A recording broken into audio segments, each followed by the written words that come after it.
현재는 테슬라를 비롯한 여러 자동차 완성차 업체들의 순위 변동이 일어나며 일본의 자존심인 토요타가 흔들리기 시작하였고, 그 틈에 한국의 현대자동차가 나타나 일본 자동차 업계를 위협하고 있습니다. 한국의 현대자동차그룹은 인도, 베트남, 러시아 등 자동차의 신흥시장이라 불리는 곳에 넘을 수 없었던 일본 자동차 메이커들을 차례로 격파하였고, 결국 인도에서는 멀티 스즈키를 제치고 점유율 1위를 차지하는 쾌거를 이뤘습니다. 이 상황은 정확히 수십 년 전 세계에서 엄청난 점유율을 보였던 일본의 가전제품들이 한국의 LG, 삼성에게 박살나며 완전히 무너져 내렸던 일본의 상황과 J-팝을 완전히 부숴버리고 세계를 호령하며 모든 가수들의 꿈인 빌보드 1위를 연속으로 따내는 등 음악 사업 등 완전히 빼앗기고 있고, 이러한 상황이 지금과 상당히 유사한 모습을 나타내고 있으며, 일본의 마지막 자존심인 자동차를 한국이 뺏어오는, 일본에게는 마지막까지 한국에게 빼앗겨버리는, 일본에게는 매우 치욕적인 상태가 된 것입니다. 일본에서도 이러한 기사를 보도하며 일본 경제의 심각성을 경고하고 있습니다. 지금부터 일본 기사를 보겠습니다. 현대 자동차 그룹이 인도, 베트남, 러시아 등 신흥시장에서 넘을 수 없는 벽이라고 일본 자동차 메이커를 차례로 제치고 있다. 인도에서는 현지 진출 23년 만에 멀티 스즈키를 제치고 점유율 1위를 차지했다. 토요타의 동무되었던 베트남에서는 2년 전부터 상위에 군림하고 있다. 현지에서는 현대차, 기아차가 동급의 일본차보다 다양한 옵션을 갖춘 프리미엄 차종을 출시하는 현지 맞춤형 전략으로 시장 장악에 성공하고 있다는 평가가 나오고 있다. 일본차를 성장성이 높은 신흥시장에서 압도하면서 새로운 성장 동력한다는 전망이다. 인도 시장 35% 차지, 현대차, 기아차 17위. 인도 자동차 제조협회에 따르면 현대차, 기아차의 지난달 인도 시장 점유율은 35%로 1위를 기록했다. 현대차, 기아차가 미드라이 브랜드로 인정받고 있는 것도 긍정적인 변화다. 니혼게이 자이신문은 최근 스즈키가 자랑하는 비용 절감 등의 효율 경영도 한계점 도달이 되고 있다며 일본차 위기론까지 제기했다. 베트남에서는 2019년부터 1위 2000년대 토요타의 동무대처럼 여겨졌 베트남 시장에서 현대차, 기아차가 올해 1에서 4월 판매 대수 37,354대로 토요타를 크게 따돌리고 차이를 펼치고 있다. 이러한 상황을 보며 애써 현실을 부정하려는 일본 네티즌의 반응을 쉽게 찾아볼 수 있었습니다. 지금부터 일본 네티즌 반응을 살펴보겠습니다. 나무를 보고 숲을 보지 않고. 전형은 세계 총 판매액에서 판매 대수가 일본을 빼면 처음으로 이겼다지는 것입니다. 로컬 지역의 작은 시장에서 일시적으로 판매량이 뽀근하고도 넘을 수 없는 벽은 건재한 신흥국의 저가 차 시장의 것, 일본의 중고차가 차지하고 있던 곳에 저가 신차로 진입하고 판매해왔다는 것 같네. 그리고 금액이나 이익률은 어때? 완승한 거라면 데이터 내지 않는다고? 한국은 자동차 생산 못해 일본이 기술 지도를 한 결과 차량을 제조할 수 있게 되었습니다. 자국산이라고 생각하고 있던 차의 엔진도 일제였던 것. 과거 일본이 통치한 시대에서 한국의 문명을 만들어 온 것은 일본이에요. 한국인은 그러한 과거의 역사를 잊고 자신들의 노력으로 지금을 마련한 것으로 착각하고 있습니다. 1등을 강조하고 싶은 것뿐의 얇은 기사. 세계 판매 대수에 기재가 없는 것은 왜? 일부 국가의 점유율을 강조하는 것입니다. 중국 판매 부진을 만회할 것으로 있지만 어떤 방법 또는 기재도 없고 자기 만족으로 일관하고 있는 기사입니다. 지금은 싼 생필품이기 때문에 신흥국이 풍부진짜를 알 수 있도록 되어 오면 한국 차는 아십시오 것을 알게 될 것입니다. 원래 풀 대표 클래스에 좋은 차 없다. 일시적으로 늘어난 것만으로 일희일비 힘들죠.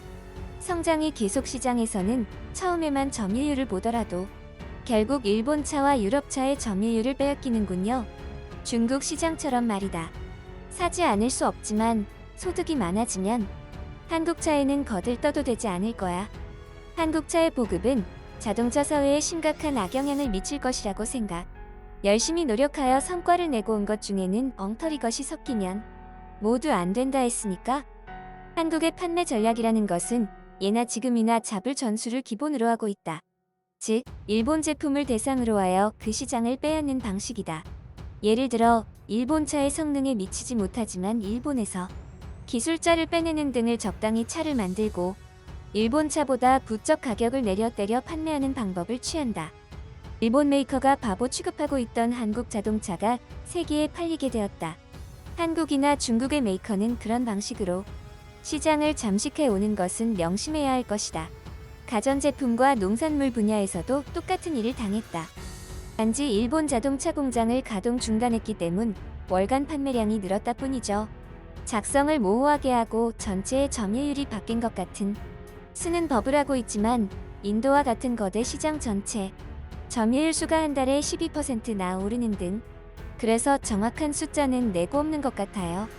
우리는 이해할 수 없는 감각 10중 8구 데이터는 날조로 완전히 신용할 수 없는 기사. 이것은 아프리카에서 데이터이지만 현대 기아차의 신차과 일본의 동급 중고가 같은 가격으로 판매되고 있는 일본의 중고차가 더 팔렸다. 그래서 지역으로 동봉 말해도 참고로 우리나라에서는 귀국 차량 본 적이 없는데 외형도 일본 차의 메뚜기 물감 가득하고 촌스러운 성능도 일단 벽을 넘어도 2년 후, 3년 후 역시 일본 차에 두면 좋았다고 후회하게 다시 일본 차의 장점을 깨닫는 것입니다. 5년 이상 보통 탈 차는 일본 차뿐이라고. 베트남에서도 인도에서도 현지인의 구매력이 해지면 고품질 차량을 요구하기 때문에 일본 차가 반격한다. 국지전에서 단기적으로 이겼다는 이익률이 낮은 현대 기아차의 미래는 어둡다. 신차 판매 대수를 구 한국 자동차 중고 시장에서는 쓰레기 취급. 신차도 싸니까 팔리는 셈이고 오래 탈 수 없는 차의 대표격. 매우 환경에 나쁜 자동차는 것. 해외에서는 일본 차의 신차는 높을 것이다니까요. 다른 사람도 말하고 있지만 이익률이 중요하다. 일본은 숫자로 경쟁 대중차가 아니라 질에서 선정된 고급차로 전환된 것은 아닌지 대중차의 개발 도상국에서의 판매 대수에서 저도 억울하게도 정말 없다. 그런 일로 환희는 것 같으면 아직 선진국에서 멀리네요. 싼 것이 제일이라는 나라라면 그런 일도 있을 것이다.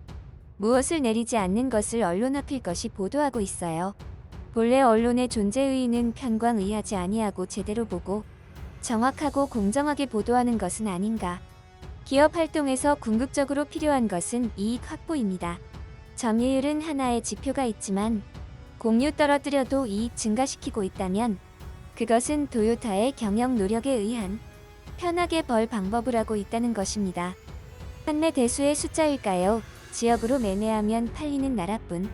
앞으로 고장이 다발하고 애프터 서비스도 나쁘지.